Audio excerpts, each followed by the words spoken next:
मैं नारी हूँ।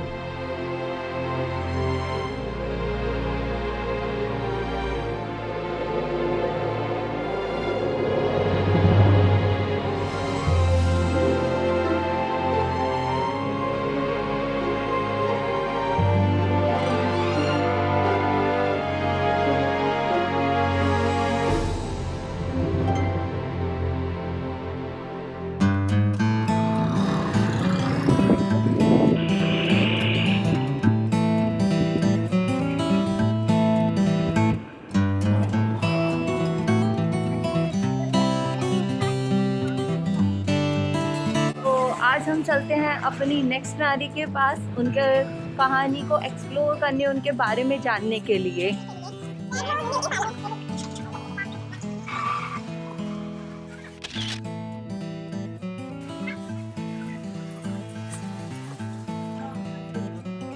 हेलो। तो ये है का नाम है नेहा। आज के सेशन में बहुत मजा आने वाला है। बिल्कुल बहुत बहुत प्यारे लग रहे हो, प्यारे लग रहे हो।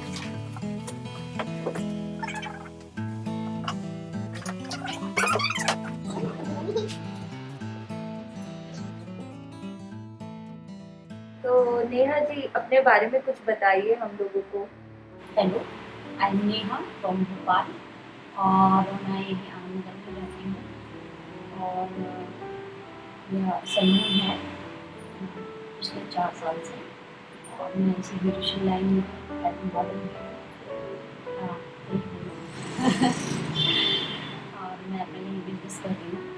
आफ्टर लॉकडाउन के बाद तो बहुत ही कंडीशंस खराब हैं, ठीक है और वेट कर रहे हैं। आप थोड़ा अपने चाइल्डहुड से लेकर अपनी मैरिज के बारे में कुछ थोड़ा बताइए हमें, अपनी इंटरेस्टिंग स्टोरी।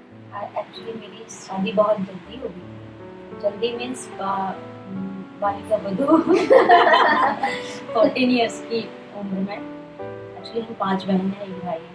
तो फिर पापा ने सोचा कि मतलब जल्दी जल्दी शादी कर दें हुआ उनकी बातों में। हालांकि उनको अफसोस भी हुआ बहुत, मतलब मेरी शादी के बाद की उनकी ज़िंदगी खराब हो गई। तो फिर 14 साल की उम्र में मेरी शादी हो गई थी।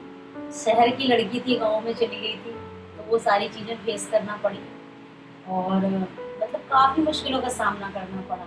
लाइक जब पढ़ी लिखी लड़की और एक गांव में जाती है तो बहुत सारी चीज़ें रहती हैं, घूंघट करना, खेतों का काम करना, कुएं से पानी लाना, ये सारी चीज़ें मैंने की हैं। बिलीव नहीं करोगे बट की हैं मैंने, है ना। फिर इसके बाद प्रेगनेंसी हो गई, बच्चे हो गए। बहुत डिफिकल्ट कंडीशन थी उस टाइम भी, बट मैंने सोचा कि नहीं, अपनी लाइफ ऐसे बर्बाद नहीं करनी है। तो फिर मैंने दोबारा अपनी स्टडी स्टार्ट की। 9th में थी तब शादी हुई थी, फिर मैंने 10th किया और 12th के एग्ज़ाम दिए प्राइवेटली।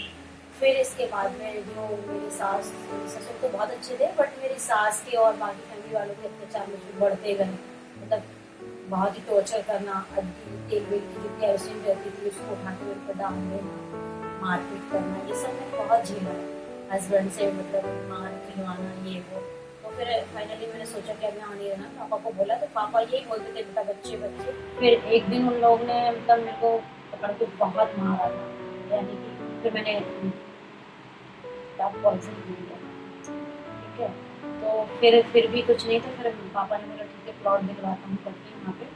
तो यहाँ पे पापा ने मुझे प्लॉट गैस वैस के पैसे मिले थे, कुछ पापा ने मिला, ऐसे करके प्लॉटिंग करवाई पापा ने, यहाँ पे दिलवाया मुझे। फिर मैंने सोच लिया कि भाई यहाँ से निकलना है, अपनी ज़िंदगी को करना है।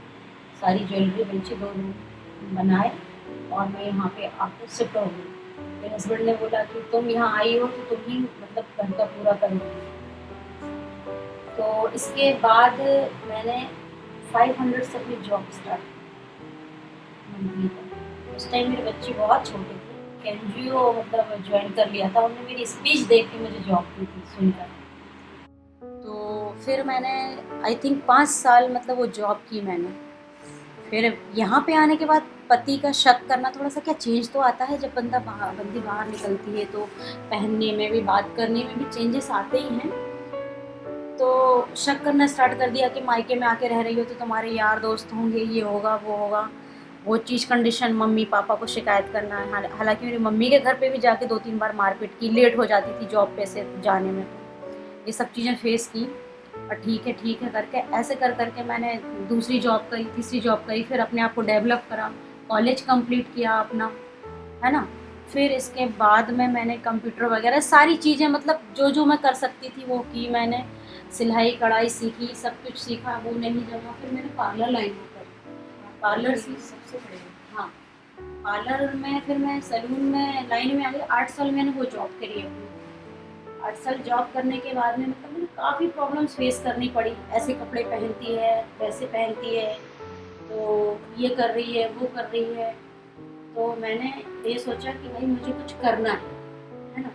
तो बीच में फिर मैंने मॉडलिंग लाइन का मुझे देख के लगा कि नहीं यार मुझे करना चाहिए। तो जब मैंने फर्स्ट बार पार्टिसिपेट किया था वहाँ पे पार्टिसिपेट किया था, तब तो शायद मैं नहीं जीती थी, लेकिन मैंने हार नहीं मानी। मैंने सोचा कि नहीं मुझे दोबारा करना है। 2018 में फिर से मैंने कहा वहाँ पे, तो मैं फिर फर्स्ट विनर रही मिसेस MP, है ना। इसके बाद में मुझे फिर काफ़ी कॉन्फिडेंस आया कि नहीं यार भाई मैं कुछ हूँ लाइफ में अपने आप में। तो फिर इसके बाद में मैंने पीछे मुड़ के नहीं देखा, भाई मेरी ज़िंदगी है, मेरी लाइफ है। अभी मेरी लाइफ में मेरे बच्चों के अलावा कोई इम्पोर्टेंट नहीं है। अभी मेरे पापा की डेथ भी हो चुकी है पिछले साल कोविड से। तो इसके बाद तो फिर मैंने किसी की सुनना ही बंद कर दी, क्योंकि भाई बहुत झेल लिया था। 24 साल बहुत झेल लिया। हस्बैंड के साथ ही रह रहे हैं, बट अब जो भी होता है अपनी मर्जी से ही होता है।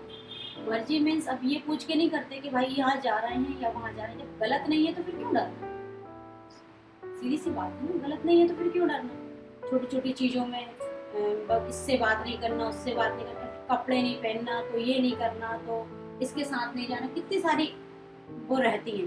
तो भाई जब हम अपना खुद खर्च उठा रहे हैं, सब कुछ अपना कर रहे हैं, तो फिर तुम किस काम के हो, है ना। तो तुम टोकने के लायक काम के भी नहीं हो, तुमको टोकने का भी अधिकार नहीं होता। तो फिर पापा के जाने के बाद काफ़ी मतलब मैंने अपने आप को चेंज लाया कि नहीं भाई अब अपनी दम पे जियो, अब कोई नहीं है सपोर्ट के लिए। तो 1 साल के बाद से तो मैं काफ़ी अपने आप को बोल रही हूँ, ना मेरे को किसी की टेंशन है, बस मैं सिर्फ अपने बच्चों के लिए जो भी करती हूँ बस मेरे अपने बच्चों के लिए। तो बस अभी यही कहानी थी मेरी, स्ट्रगल जारी है अभी और भी आगे कुछ नहीं। तो आपने उस टाइम ये क्यों नहीं सोचा कि मैं हस्बैंड को छोड़ दूँ? काफ़ी बार सोचा, फर्स्ट नाइट में ही सोचा था। पापा से बोला था आकर कि पापा को मिलना है। 10 साल बड़े हैं वो मेरे से, तब एज तो मैटर नहीं करती, बट सोच भी वैसी होनी चाहिए। 50 साल पीछे हैं, 50 साल आगे हूँ, सोच ये है। बोला पापा से कि पापा नहीं है लायक, तो पापा ने बोला कि बेटा तू घर पे आकर बैठ, तू बाकी की बिग सिस्टर होकर क्या होगा। बर्दाश्त किया। ये सारी सिस्टर जो है मैरिड हैं, तो उनकी भी जल्दी शादी हो गई? नहीं फिर उसके बाद में तो मतलब पापा को जब मतलब अफसोस हुआ उनके ऐसा करने पे, तो सभी का कॉलेज कंप्लीट करवाया। एक हार्ट स्पेशलिस्ट है, 2 गवर्नमेंट जॉब में है। मतलब फिर ठीक मतलब उन्हें जो उनका करना था उनका फर्ज अच्छे से ही 24 किसी की 25 ऐसे करके उनकी मैरिज की, और बाकी सब ठीक है। सबको अभी एक सिस्टर है अभी। आपके पापा आपके सबसे करीब थे, है ना। फिर भी कोई कंप्लेंट रही कि उन्होंने आपको डिसीजन नहीं लेने दिया इस चीज पर अलग होने के लिए? पापा से कभी मतलब अरे मत पूछे।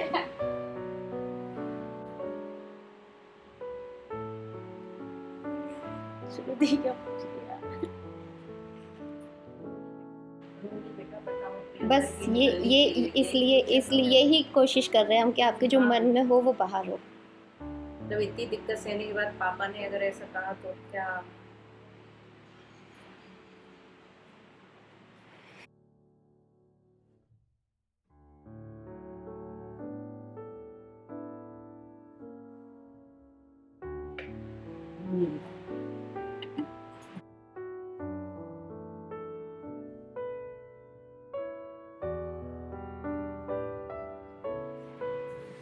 एक ही बात बोली थी, बेटा एक बात से शेष पान नहीं करें, क्योंकि ये तेरे बच्चे हैं तो सोच लेगी वो मत कर, हम लोग तो हैं। तो मैंने अपनी लाइफ सिर्फ अपने बच्चे और अपने माँ बाप और अपने भाई बहन को देख के जी।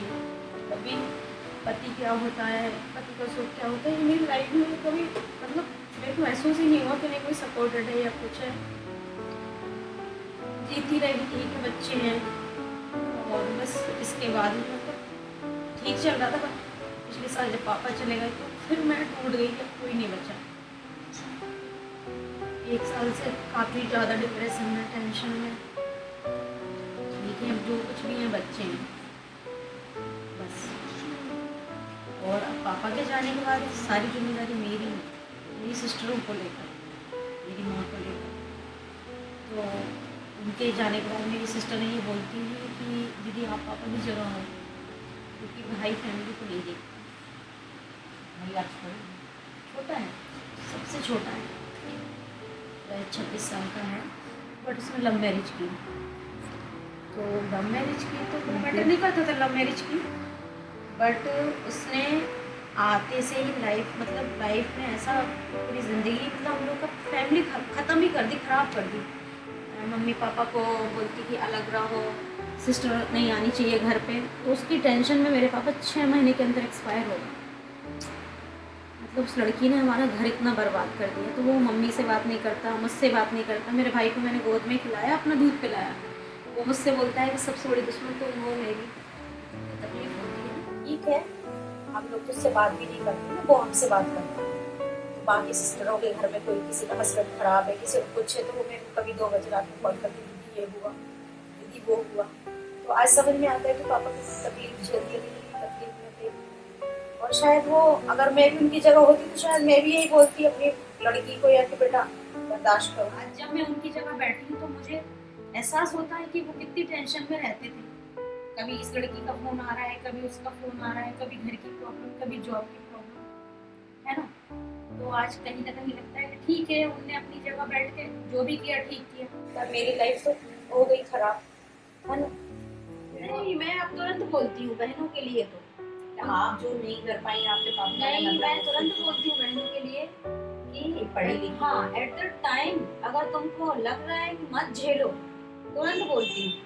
मेरी जरूरत पड़ेगी आधी रात को भी खड़ी हूँ, छोड़ दो तुरंत, मेरा घर है, बर्दाश्त करने की जरूरत नहीं है तुम्हें। पर अलग होने का डिसीजन क्यों नहीं लेते? हस्बैंड से एक ही घर में है हम लोग, बट अलग, मतलब छोड़ दिया। यानी कि आप बड़े हो, कानूनन बोल रहे हो। हाँ। ऐसा क्यों सोचते हो कि अगर आप अलग हो जाओगे तो उसकी शादी नहीं होगी? आप मतलब ऐसा भी तो ऐसे अच्छे लोग भी हैं कि वो चीज को समझ अभी क्या है, शायद लड़कियां इमोशन को समझती हैं, बट जो लड़के हैं वो ये बोलते हैं कि मम्मी, मतलब मम्मी पापा बराबर होते हैं, लेकिन हाँ थोड़े से मेरे साइड ज़्यादा हैं कि मम्मी हमारे ने ज़्यादा फेस किया है प्रॉब्लम्स को, लेकिन फिर भी तो पापा मतलब पापा ही होते हैं। तो ये बोलते हैं कि अरे मम्मी, आप बोलते हैं कि अलग हो जाओ, जब लड़ाई झगड़ा और ये सब बहस होती है तो बोलते हैं अलग हो जाओ, बट कहीं ना कहीं जैसे मैं कुछ कानूनन अगर वो करती हूँ तो फिर बोलते हैं कि अरे मम्मी ये सब ठीक नहीं है, आपको अलग रहना तो अलग रहो, ऐसे तमाशा मत। कहने का मतलब ये है कि वो भी नहीं चाहते कि मैं कानूनन उससे डिवोर्स लूँ, तो बच्चे नहीं चाहते। हाँ, कानूनन ना लूँ, भले ही अलग रहूँ, अलग रूम ले लूँ, मकान ले लूँ, जो भी करूँ, बट मैं कानूनन कुछ वो ना करूँ जिससे इज्जत आ गई ना। मैन बात, पापा ने भी वही इज्जत बोला था, अब बच्चे भी वही इज्जत बोलते हैं। दुनिया वाले तो देख के दूर हो जाते हैं, झेलना तो अपन को पड़ता है, तो ये चीज क्यों नहीं कोई आज किस कसम में फंसे हैं। पर बच्चे तो नए जमाने के हैं, बच्चे उनकी नए भी जमाने- ऐसी सोच है। हाँ, पापा ही फिर गए हैं वो, वैसे टच में है मेरी, समझते हैं सब कुछ है, लेकिन जहाँ बात आती है ना कि लड़कियां हैं और लड़के हैं, अब जैसे मैंने ये ड्रेसअप कर रखा है ना, तो उनको ये लगता है कि अरे मम्मी, तो पापा सही तो बोल रहे हैं।